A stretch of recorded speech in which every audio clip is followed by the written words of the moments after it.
Selamat ulang tahun Jakarta. Semoga masalahmu segera tersolusikan.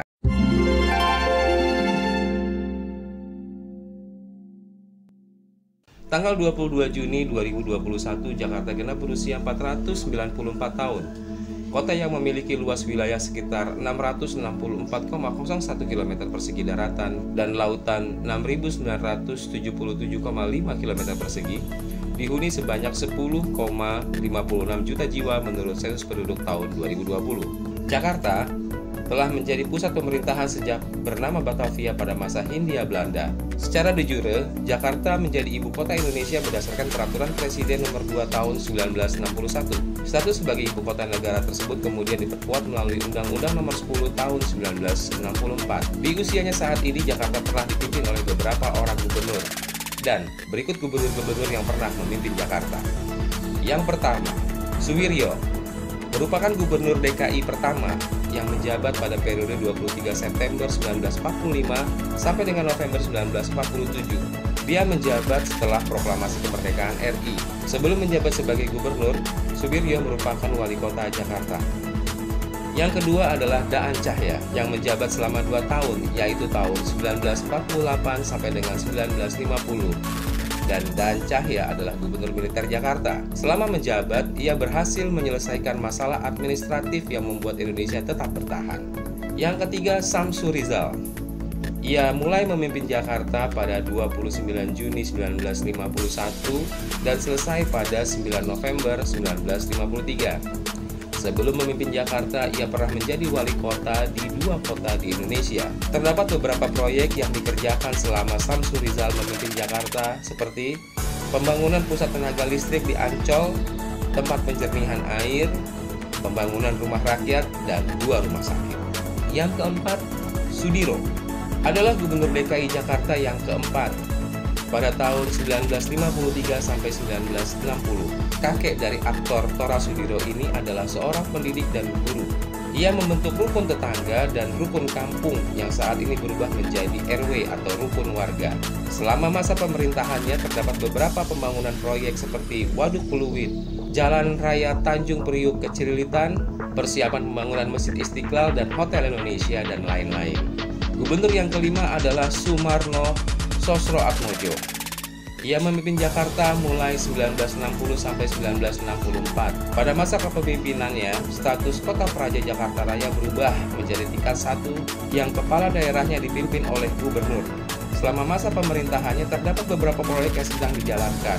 Salah satunya seperti pembangunan kompleks olahraga Senayan untuk menyambut Asian Games pada tahun 1962. Gubernur Jakarta yang keenam adalah Hendrik Jul Hermanus Ngantung.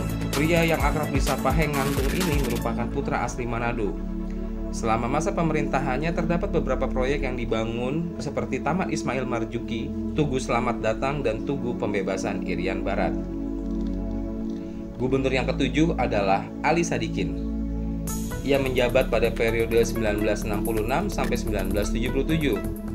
Setelah menjabat menjadi gubernur DKI Jakarta, ia langsung membereskan masalah-masalah yang dihadapi oleh kota Jakarta saat itu. Pada masa pemerintahannya terdapat beberapa proyek yang berhasil dijalankan seperti pembukaan Jakarta Fair pertama di kawasan Monas, peresmian Taman Ismail Marzuki, dan lain sebagainya. Gubernur yang ke-8 adalah Cokro Pranolo.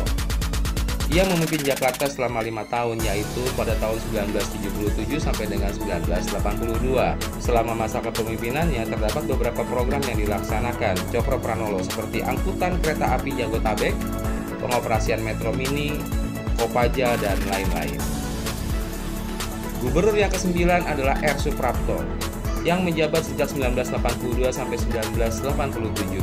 Yang menjadi fokus selama pemerintahannya adalah pendisiplinan aparat pemerintah daerah dan masyarakat Jakarta. Gubernur yang ke-10 adalah Wiyogo Atmodarminto. Pada masa pemerintahannya, pada tahun 1990 ia melarang pengoperasian becak di Jakarta. Untuk menggantikan profesi sebelumnya, terdapat beberapa penarik becak yang dialihkan profesi sebagai tukang sayur. Sementara untuk menggantikan becak, disediakan ribuan bajai dan bemo serta ratusan mikrolet. Gubernur yang ke-11 adalah Suryadi Sudirja. Dalam masa pemerintahannya, Jakarta berhasil meraih prestasi, salah satunya seperti Piala Adipura untuk kelima kota madya di DKI Jakarta.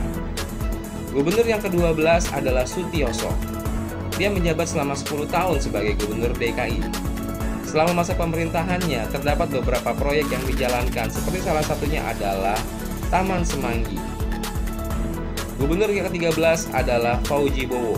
Ia memulai memimpin Jakarta pada tahun 2007 sampai dengan 2012. Dalam masa kepemimpinannya terdapat beberapa program yang direncanakan oleh Fauji Bowo untuk mengatasi kemacetan. Salah satunya adalah pembangunan moda raya terpadu atau MRT yang kini sudah digunakan.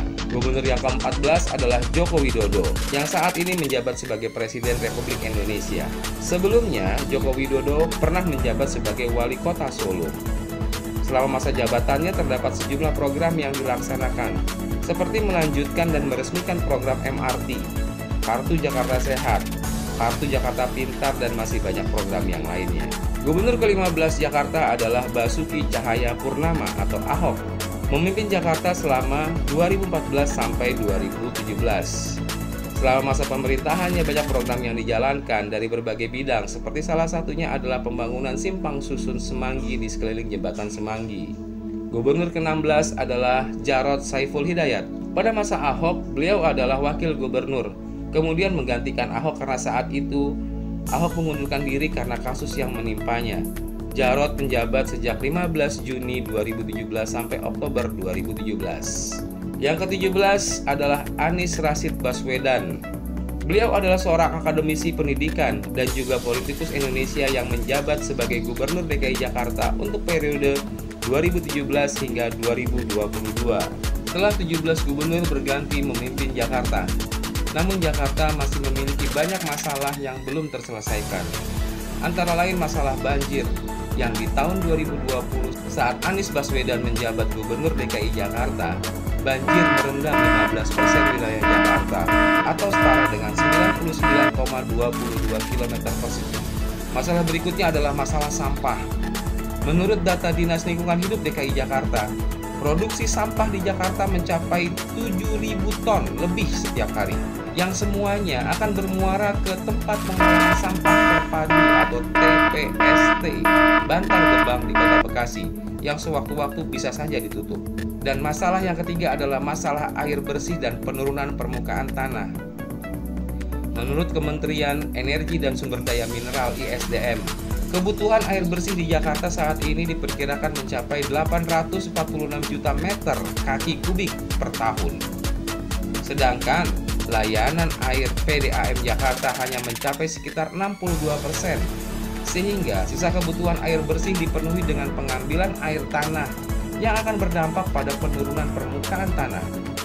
Badan Geologi melaporkan laju penurunan permukaan tanah tertinggi yang terukur oleh alat GPS geodetik adalah 12 cm per tahunnya. Bila diasumsikan dengan 10 cm saja, berarti 50 tahun ke depan permukaan tanah di Jakarta akan turun sebanyak 5 meter. Selamat ulang tahun Jakarta. Semoga masalahmu segera tersolusikan.